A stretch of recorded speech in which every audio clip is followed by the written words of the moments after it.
The incursion and bombardment of Gaza is not about destroying Hamas.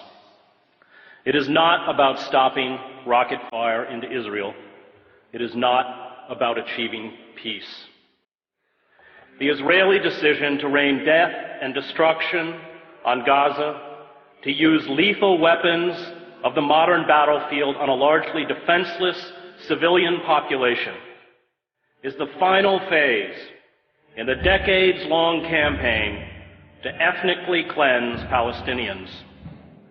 The assault on Gaza is about creating squalid, lawless, and impoverished ghettos in the West Bank and Gaza, where life for Palestinians will be barely sustainable.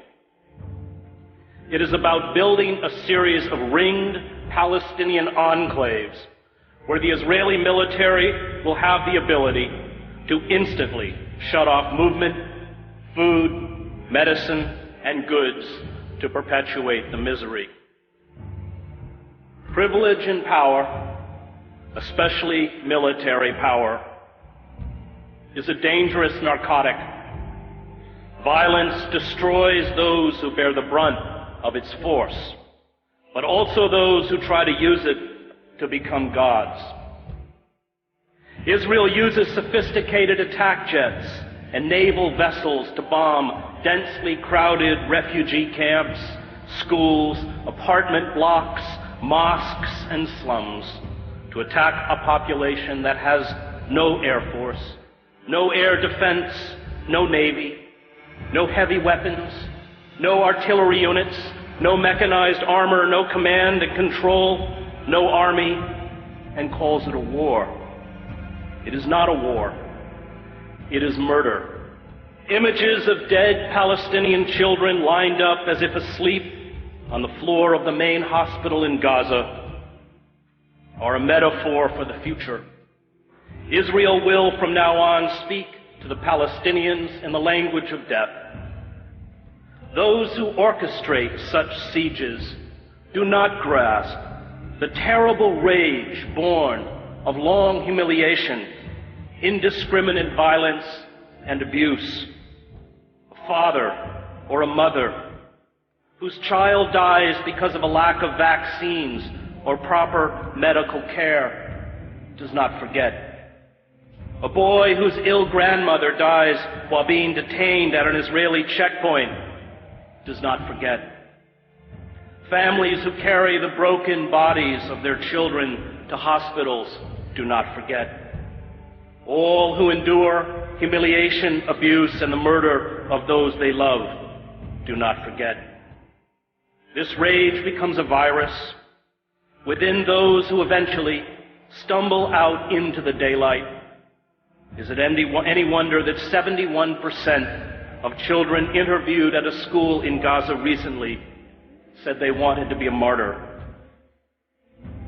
The refusal by our political leaders, from Barack Obama to all but 5 members of Congress, to the major media, to speak out in defense of the rule of law and fundamental human rights exposes our cowardice and our hypocrisy. The public debate about the Gaza attack engages in the absurd pretense that it is Israel, not the Palestinians, whose security and dignity is being threatened. This blind defense of Israeli brutality towards the Palestinians is a betrayal of the memory of all those killed in other genocides in other times. The lesson of the Holocaust is not that Jews are special. It is not that Jews are unique. It is not that Jews are eternal victims. The lesson of the Holocaust is that when you have the capacity to halt genocide, and you do not, no matter who carries out that genocide or who it is directed against, you are culpable.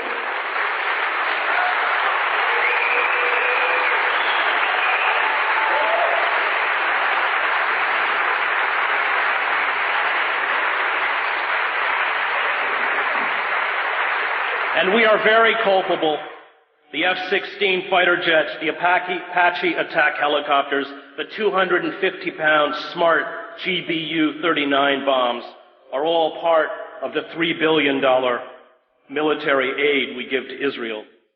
Palestinians are being killed tonight with American-made weapons. But perhaps our callous indifference to human suffering is to be expected. We, after all, kill women and children on an even vaster scale in Iraq and Afghanistan.